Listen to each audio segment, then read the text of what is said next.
L'actualité, comme vous le savez, c'est le sport, c'est le football avec la Coupe du Monde qui se joue au Qatar et les Lions indomptables du Cameroun participent à cette compétition. Nous souhaitons d'ailleurs une bonne chance à notre sélection nationale.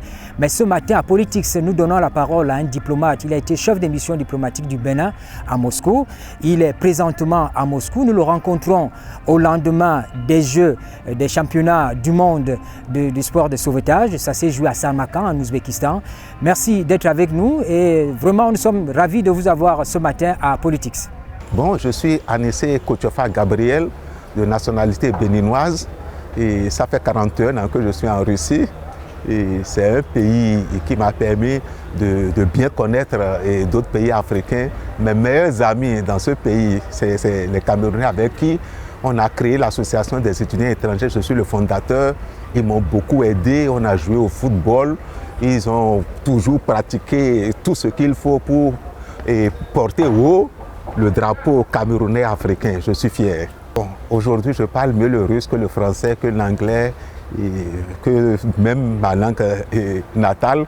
Pourquoi? Parce que j'enseigne dans la langue russe et j'enseigne au russe. Donc pour pouvoir, j'ai été le premier professeur noir d'ailleurs dans le domaine du pétrole et du gaz dans toute la Russie. Donc il faut quand même que je sois à un certain niveau pour que les gens m'acceptent. Heureusement pour moi, on se bat. Ça fait 40 ans que je suis en Russie. Je suis venu faire mes études. J'ai fini l'université, j'ai fait un doctorat en recherche et prospection des gisements de pétrole et de gaz. Je suis devenu ensuite professeur. J'enseignais la géologie et le pétrole et le gaz aux étudiants étrangers comme russes. Ensuite, je suis devenu ambassadeur de 2012 à 2017 pratiquement. Aujourd'hui, je suis reparti à l'université Lomonosov de Moscou où j'enseigne. Aujourd'hui, effectivement, comme vous le disiez, nous sommes à Samarkand, en Ouzbékistan, où nous participons au 18e championnat mondial du sport des sapeurs-pompiers et des sauveteurs. Et heureusement, nous remarquons la présence de plusieurs pays africains. Et comme je le disais, le Cameroun est là, la Côte d'Ivoire est là, et le Niger est là, le Burkina Faso est là, le Bénin est là, pour ne citer que ces pays. Mais malheureusement, nous sommes tous venus en tant qu'observateurs. Nous avions rêvé, les organisateurs ont bien voulu que les pays africains puissent participer avec leur équipe à ce grand championnat qui rassemble plus de 30 pays aujourd'hui.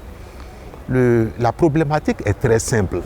C'est de faire le sport au niveau des sapeurs-pompiers, des sauveteurs. On n'a pas besoin d'être un professionnel dans le domaine pour pouvoir aider la population à porter un soutien de sauvetage n'importe où. Vous imaginez, vous êtes à la plage, un individu est en train de se noyer, avant que les sapeurs-pompiers ne viennent, ou bien un incendie dans un appartement. Si vous pratiquez ce sport, le premier secours, vous pouvez déjà apporter à la population, aux gens pour sauver.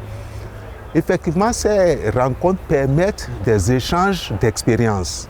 Si vous prenez des pays comme la Russie, l'Ouzbékistan et la République tchèque et beaucoup d'autres républiques, et les Turcs aujourd'hui ont une grande expérience dans ce domaine. Professeur, le sport de sauvetage, c'est pour sauver les vies, c'est pour l'humanité. Mais on sait que les catastrophes, c'est partout dans le monde. Nous avons des éboulements, nous avons des catastrophes de tout genre. Est-ce que vous pouvez nous expliquer pourquoi aujourd'hui ce sport est développé dans certains pays comme la Russie, les pays notamment de l'ancienne Union soviétique? Non, c'est des gens qui prévoient ces dangers, qui voient très loin. Dans tous les pays du monde entier, il y a des incendies. Dans tous les pays du monde entier, si vous prenez l'Afrique, avec le réchauffement climatique, nous sommes un continent qui est le plus exposé aux incendies, aux catastrophes naturelles et à beaucoup d'autres choses qui peuvent arriver. Mais ces pays assez développés, qui ont les moyens, qui ont les équipements, ont pris à cœur en même temps le sauvetage, c'est un truc qui est important pour n'importe quel pays. Il peut y avoir des incendies. Aujourd'hui, en Russie, si vous prenez les raffineries, moi je suis dans le domaine du pétrole, il y a des sites qui sont exposés aux incendies, je vous jure tout, avec des peintures spéciales. Vous pouvez amener le feu, vous pouvez tout faire, vous n'aurez pas de risque d'incendie. Ces pays sont assez développés, ils ont des équipements. Nous, Africains, si nous adhérons à cette fédération, qu'est-ce que nous pouvons profiter? De quoi nous pouvons profiter? D'abord, c'est de leur expérience, c'est les équipements qu'ils ont, c'est la formation des cadres dans le domaine. Aujourd'hui, avec la Russie, nous sommes entendus qu'ils offrent même des bourses d'études aux pays africains. Si le Cameroun, par exemple, a 5 bourses et que 5 personnes arrivent pour se professionnaliser, pour apprendre, avoir un grand diplôme, ces 5-là pourront retourner au Cameroun, former des gens sur place, aider le ministère de l'Intérieur et le ministère qui s'occupe des incendies, des sapeurs-pompiers, et former des cadres sur place. Pourquoi nous proposons aujourd'hui à la Russie de créer un centre où, peut-être au Cameroun, où les autres pays africains, le Bénin, la Côte d'Ivoire, le Nigeria, le Niger, pourront venir et sur place, venir s'entraîner. La Russie peut équiper ce centre. La République turque peut apporter sa contribution. C'est de ça que nous rêvons. Et je suis fier que les pays africains commencent par adhérer à cette fédération qui a été créée en 2001, qui pratiquement aujourd'hui a 21 ans d'existence. Ça regroupe déjà près de 38 pays et nous rêvons qu'à part le Sénégal qui a déjà adhéré, que d'autres pays puissent prendre la pirogue. Il faut reconnaître que c'est des exercices difficiles, parfois périlleux. On a vu sur le terrain comment les sapeurs-pompiers, ceux qui participent à la protection civile, comment ils se démènent pour gagner un prix. Est-ce que vous pensez que, vous qui connaissez bien le continent africain, est-ce que vous pensez que l'Afrique peut véritablement participer à cette compétition? L'Africain, de par sa nature, est un homme déjà talentueux. Nous avons tout le potentiel. Vous prenez n'importe quel sport dans le monde, l'Africain est bâti de telle manière qu'il puisse réussir. La seule difficulté que l'Africain a toujours eue, c'est les moyens, c'est la volonté. La volonté politique et réelle et de réussir. Il nous manque d'équipement. Ce que les autres font, même si nous commençons par compétir avec eux, nous n'allons pas réussir en même temps. Pourquoi? Parce qu'ils ont des centres de formation. Ils ont les équipements qu'il faut. Ils ont les échelles. Ils ont tout ce qu'il faut.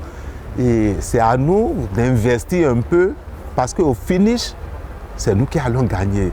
Ils risquent leur vie. Vous voyez même le championnat féminin, vous voyez des filles qui font de ces épreuves-là, qui prennent des risques. Les Africains peuvent réussir. Et moi, je suis convaincu qu'il suffit d'une volonté politique, il suffit que les gens s'entraînent et nous serons encore meilleurs que ceux que vous voyez aujourd'hui. Vous l'avez dit au début de ce programme, ça fait 40 ans que vous êtes à Moscou, enseignant à l'université, aujourd'hui membre de la Fédération des Jeux universitaires à Moscou. Vous avez été donc à Samarkand. Est-ce que le pays ne vous manque pas? Qu'on le veuille ou non, nos origines sont nos origines. J'ai toujours rêvé d'apporter ma pierre à l'édifice, d'apporter ma contribution à l'édifice de mon pays. C'est pourquoi je rentre chaque année. J'ai eu la chance pendant 10 ans de diriger le Haut Conseil des Béninois de l'extérieur. J'ai été le président mondial de toute la diaspora béninoise qui regroupe 4 millions d'habitants. Nous avons beaucoup fait pour le pays. Nous rentrons, nous enseignons dans les universités. Si vous êtes docteur, chirurgien, vous allez dans les maternités pour aider aux accouchements. Vous apportez les nouvelles technologies, les nouvelles connaissances. On donnait les ambulances, on construisait des écoles, des salles de classe, des hôpitaux. On forait même des puits d'eau pour que la population... Donc, la diaspora peut beaucoup faire. Le pays me manque et c'est à cause même de ce travail que je faisais au niveau de la diaspora que j'ai été remarqué par mon gouvernement et qui à un moment donné a voulu me faire rentrer, mais j'ai préféré rester et c'est comme ça que je suis devenu ambassadeur. Comme vous le savez, l'actualité pour le moment, c'est la crise entre la Russie et l'Ukraine et c'est un conflit que vous vivez certainement là-bas à Moscou. J'aimerais savoir comment vous passez ces moments-là. Est-ce que vous avez vu venir cette crise-là? Nous, quand on était arrivé dans ce pays en 1981, c'était un seul pays qu'on appelait Union soviétique.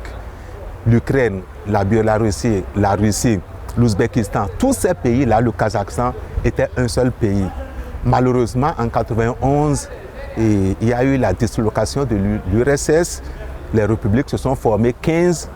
Aujourd'hui, qu'on dise que la Russie est soit en guerre contre l'Ukraine, je vous jure, pour nous qui sommes dans le pays, nous ne pouvons pas croire. Qu'est-ce qui a été à l'origine de cette guerre-là? Pourquoi on en est là, à cette opération spéciale, comme on l'appelle? Personne ne le sait, mais c'est un regret. Ça a d'impact sur la vie des populations, pas seulement russes, ukrainiennes, mais de nous les étrangers. Heureusement, à ce jour, nous ne sentons pas les effets de la guerre dans des villes comme Moscou, comme Saint-Pétersbourg, etc. Mais la montée des prix des denrées, les difficultés que nous rencontrons dans nos vies quotidiennes font que les impacts, c'est assez grave et assez grand. Nous ne prions que pour la paix, la sécurité et que la paix revienne entre la Russie et l'Ukraine. Tout le monde entier en est conscient et veut que cela arrive. Vous prenez l'Afrique, bien qu'elle soit très loin de ce conflit, sans les impacts. Aujourd'hui, la sécurité alimentaire, est-ce que nous pouvons garantir la sécurité alimentaire à nos populations, à nos pays? C'est aussi un problème. Le problème du blé, si vous prenez l'Afrique, près de 90% du blé qui arrive sur le continent, ça vient de l'Ukraine et de la Russie. Le conflit, les sanctions européennes aujourd'hui ne permettent plus les logistiques, c'est-à-dire les transports entre la Russie, l'Ukraine et l'Afrique. Cela a d'impact sur les denrées que nous recevons dans nos continents.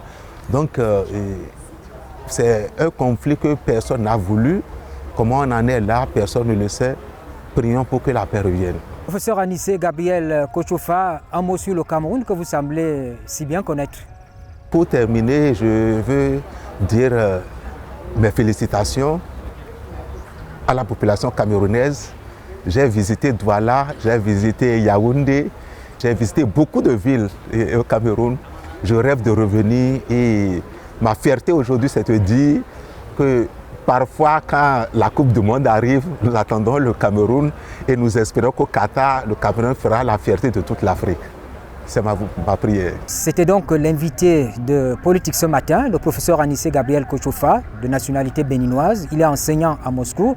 Nous l'avons rencontré au lendemain des Jeux, des championnats mondiaux du sport de sauvetage, des championnats qui se sont déroulés à Sarmakan, en Ouzbékistan. Il était là pour partager avec nous ces moments qu'il a eu à voir, ce qu'il a eu à vivre sur le terrain, les compétitions, les disciplines telles que cela s'est disputé. Mesdames, Messieurs, merci de nous avoir suivis. Bonne suite des programmes sur la CRT.